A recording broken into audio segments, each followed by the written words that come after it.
What's up, YouTube world? It's your boy J Dub, the number one comment on YouTube, and I'm back with another review. Today, I will be reviewing Real Housewives of Potomac. This is season 7, episode 11, Showtime. And before I get started, for those who are new to my channel, I do reviews of reality shows. I usually go into uh, deep detail of the show. May not hit every single scene, but also may pick up some details that you may have not noticed while you were watching. And again, for those who don't know, I am YouTube's number one commenter. So this channel is all about the comments. Get down in those comments, say what you say. That's the motto of the channel. Whether we agree or not with each other, just as long as we keep it respectful. That's all. And I'm gonna go ahead and get started because this is my second video on my comeback. I've been gone for a little while, so we trying to get back into the rhythm of things and get something going. So, Real Housewives of Potomac. I haven't done it often, but I really should. Again, why? Because your boy is from the DMV area, currently living in it. It's where I've been at my whole life. So I'm very familiar with things I see or experience. So let's go ahead and get to the review. It starts off um, with Giselle and Karen. Karen is visiting Giselle's house, and I have to say that Giselle's Lego house being pieced together is really coming together. I'm starting to like what I see. I kind of get that the way she did it and the way she's painting it, and because like it's part brick, part siding, and in new construction, it's difficult to go all brick. Why? Because that's probably 100K plus add on, and you can use that in I guess in another part of the budget. But to me, it's coming together. And I'm gonna just start off. I'm gonna refer to Karen, the Grand Dame, as Shady Karen because she was shady this whole episode, whatever scene that she was in, because she came in Giselle's house like she was just loving it, and I thought it was nice. It was a big improvement. It's like she put two split foyers together, and I liked it. But Karen was like, I like the chandelier, and that's about it. And when seeing that, it makes me know not just from this scene or just how they interact, especially in the confessional time, that Karen and Giselle are not friends. They just not. But Karen is coming by to pay a visit because she wants to drop Giselle twins off. They had a birthday, so she dropped them off like a bracelet and a chain from Gucci, which was a very nice gesture. And Giselle was very pleased and happy and saying that like, well, if things could stay like that, they would be fine. But she hasn't seen Karen's um, what is that? Her confessional cam, and I think that'll change everything. But you know, Karen and Giselle, they kind of like they're falling on the trend of the Real Housewives of Potomac and maybe some other housewives shows where they're kind of copying off each other. Now we find out, of course, we know that Giselle and Robin they have their reasonably shady podcast and they're doing a live show. And come to find out, Karen is doing a live show of some sort of what I don't really know, but that usually happens. Same way like Wendy brought out a candle line, Karen brought out a candle line. Who else? Candace is a auto tune singer, and you can take your pick of what ladies want to be a singer and all that kind of stuff. So I mean, I get it. It's a smart thing to do. You have to capitalize on this time because when are you going to have this many eyeballs on you? So you got to be pushing some type of product to the people because if you just get a small percentage of the people watching you, you won. You just won big time. So I get it. But pretty much they also Giselle and Karen got the gossip. In this episode, I'm gonna call Giselle the Bone Collector because it's like she's begun to do an investigation about Mia and Jacqueline's awkward relationship, which it very is. I call it really inappropriate, but it's a lot to it. And I kind of get the dynamic of their relationship more so. We learned that previously that Jacqueline took Mia in like almost in a foster setting, and that's like her sister. And I can imagine Mia, which we can see today and even back then, had types of issues. So Jacqueline seems to be very protective and defensive over Mia, almost her mouthpiece, in which they say her representative. And I mean, that's annoying, but I get why they had that type of dynamic. I don't get why they're taking showers together at the age of 40. I don't see it, but it's something there. Maybe they didn't have a lot of water when they came up. I don't know, but it's something off about that. And before I go too deep with Mia, because I haven't done the previous reviews, I definitely have to touch on what I call the elephant in the room, where it's been, I guess, that big that big blow up where Mia and Wendy had in Miami, where Mia threw the drink on Wendy, and a lot of people calling it colorism. And really, I don't really kind of touch that stuff because it's almost like touching a question like, is there racism in America? Of course it is. It's prevalent. It's here. It's ridiculous. And of course, this was a double standard with Mia, because we can go back to the Candace and Monique situation where that was like a blown all out fight. Wendy didn't fight. Wendy did not fight Mia, but Mia absolutely assaulted Wendy more than once. But this time it just gets brushed under the rug and even sympathized by the Green Eye Bandits, which I thought was quite ridiculous. But that is crazy enough the world we live in. And do I agree with it? Absolutely not. Do I think it's ridiculous? Absolutely. But that's how it goes. Nobody's gonna stop watching. We're gonna brush under the rug and keep going because we just move on because it's Mia. Um, yeah, I mean, yeah. What else can I say? I'm just gonna move on from that, and let's go into Wendy. We see Wendy has a situation where she's having trouble with her kidney stones. Now, if anybody can help me in these comments where I need this help, um, I believe Wendy had these kidney stones brought about because she wasn't drinking enough water. And, like Mia, that's what I remember. That's what I'm going to repeat. But I thought I'm going to go with that because that's absolutely ridiculous for a scholar of such, somebody with 4 degrees that don't know that they have to drink water to improve their health. Because when you start getting the kidney stones, this is some type of long-term effect. Although some people do have conditions. I'm not a doctor, but I heard her say something about like she's not drinking enough water, and the narrative is that she's overworking herself, and she gets that from her mom. And I mean, yeah, I can believe that's a thing because her mother puts a lot of pressure on her. Because I don't think I said Mia, Wendy got 4 degrees because she was bored. She got those to please her mother, and then selfishly, her mother has like set that up to make her successful so she can take care of her. Time she want a boob job while Wendy is suffering, recovering from her kidney stone surgery. Yeah, Mama was there to help, which was good, but it always comes back to her, and I really don't like appreciate that. So let's go to Ashley. Ashley, she's in the penthouse, and Ashley doesn't live like nowhere near Potomac. Ashley actually lives in Arlington, Virginia, and she's in the penthouse. So I can see how Freaky Michael wouldn't want to give up that penthouse. That penthouse is serious real estate.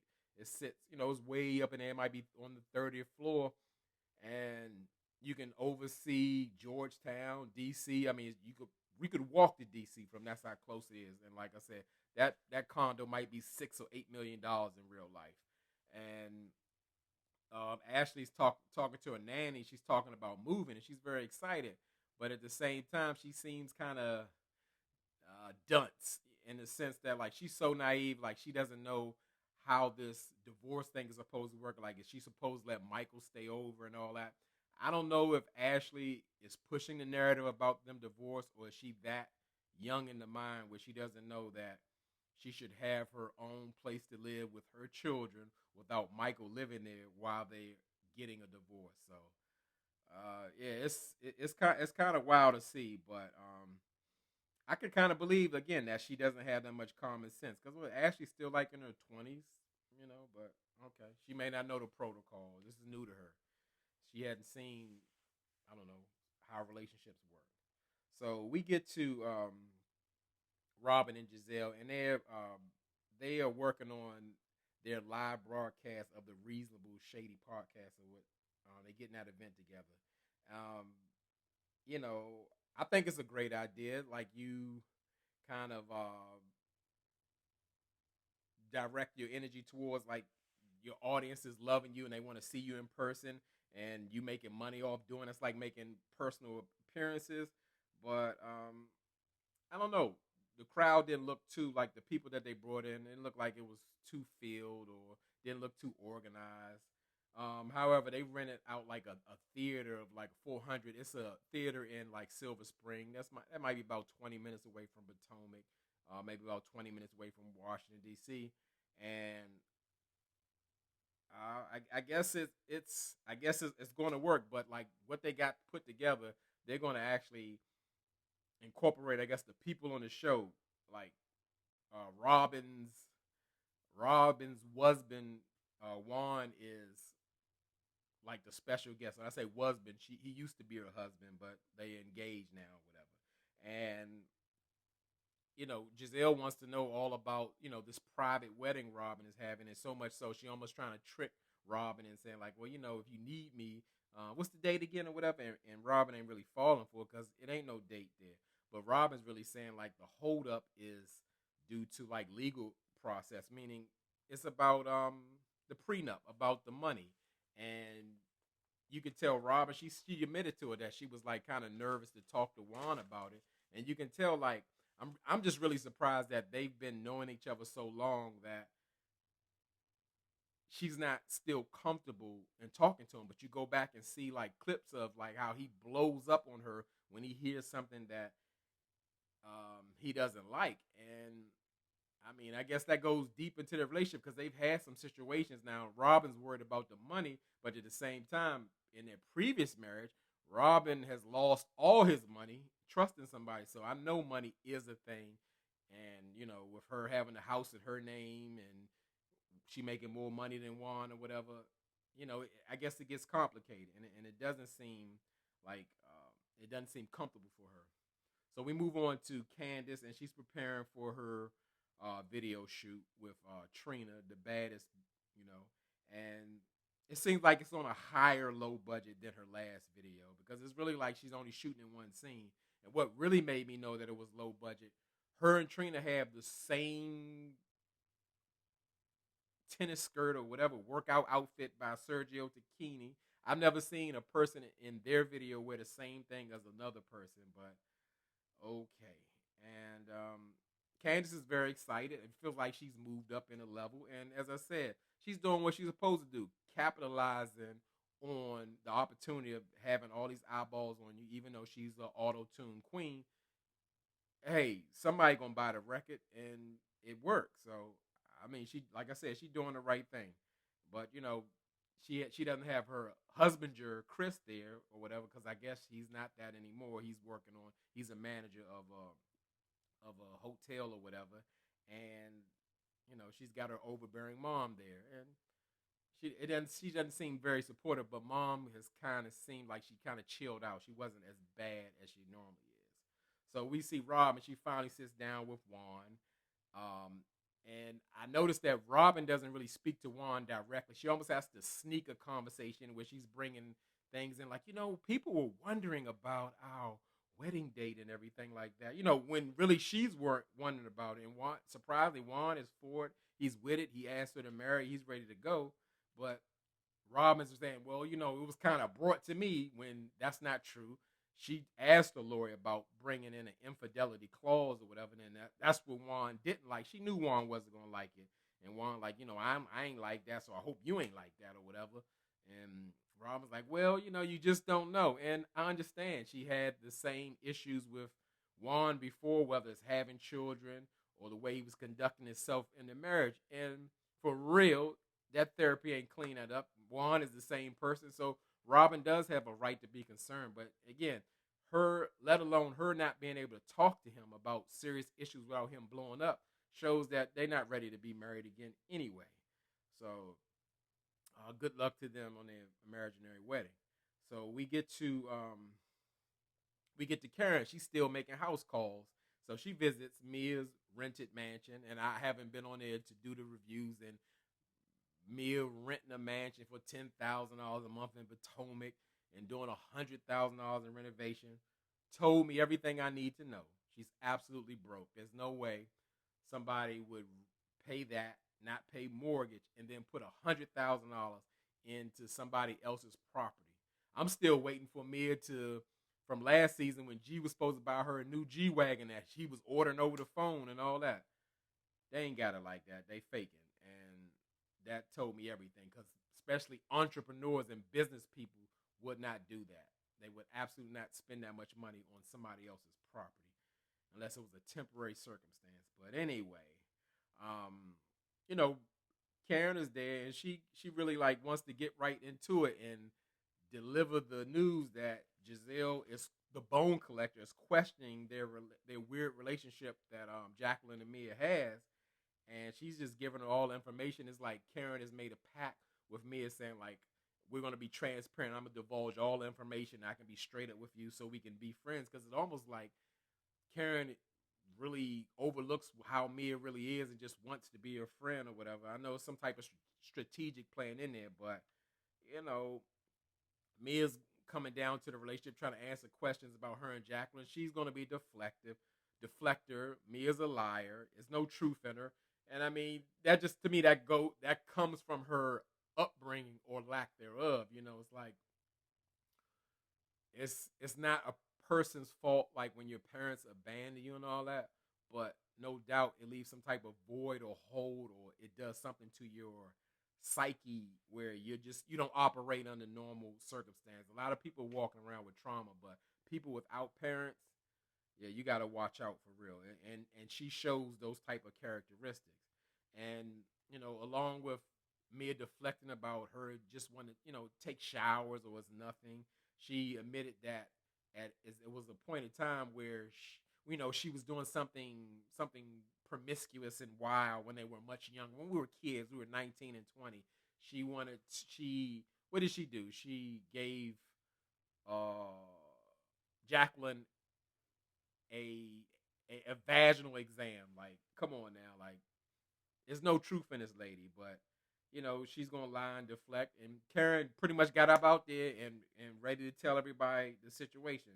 So again, and going back to like when Giselle and Robin had that podcast, Shady Karen was killing like this episode. I mean, she was like, this place ain't even, it's like empty. They got 8 minutes to fill it.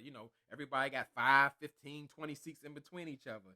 And then so much that she's writing down notes of like how bad their reasonable shady podcast is of how not to do on her show. Like, again, with friends like Karen, who needs enemies? And it got so bad where Karen even wrote down, make sure the host isn't drunk. And the host is actually, for locally people who know, actually that guy is Joe Claire. He's a local comedian. And Joe Claire's been working and been around forever. I mean, like maybe 30 years or whatever. It was some time ago when I worked in a bank. Joe Claire was working at like BET and doing the radio and all that. He was getting 2 checks when I was actually cashing his checks. He'd been grinding and grinding and grinding. And somehow, to me, he's not that funny, but I'm going to say he works hard. He's grinding. He still made himself relevant. He even has a radio show now, years later as well, has a TV show on the news. Somehow the guy's covered and blessed or somebody looking out for him real tough. But, yeah, I don't think he was drunk, but he's kind of crazy like that. But, even Juan as a special guest in the Reasonably Shady podcast, he showed up in a workout outfit like he was training the boys to play basketball or something. Like, that ain't something you come into. But, I mean, it showed the lack of talent they had on the show. They even brought Ashley to do some type of TikTok dances and all that. I mean, it was a fail from my eyes, but the people, I guess, who love Robin and Giselle ate it up, loved it, paid for VIP tickets, and I guess it was a success because Robin even said they made a $14,000 profit. And pretty much the show ended with the bone collector, Giselle, trying to interrogate Mia and Jacqueline about their weird and inappropriate relationship. And again, Mia isn't going to give you too much, and Jacqueline is protective and not sure what to say, and and then insinuating that Mia bought Jacqueline a Porsche. But let me stop. I'm a car person, not a Porsche. It's the pronunciation is Portia, like Portia Williams from the Housewives of Atlanta, and they're trying to figure out what's the nature of the relationship is. Like they're having a threesome with G and all that kind of stuff. And even again, Giselle was just spilling the beans. Was like, hey, you didn't tell me that you and G was having a threesome with Peter's girlfriend or what have you. I could believe they be having a threesome with Peter if you ask me, because like it's very secretive, it's very freaky. Their marriage is very sex based, because you know Mia likes to watch G have it, get down with other women and all that kind of stuff.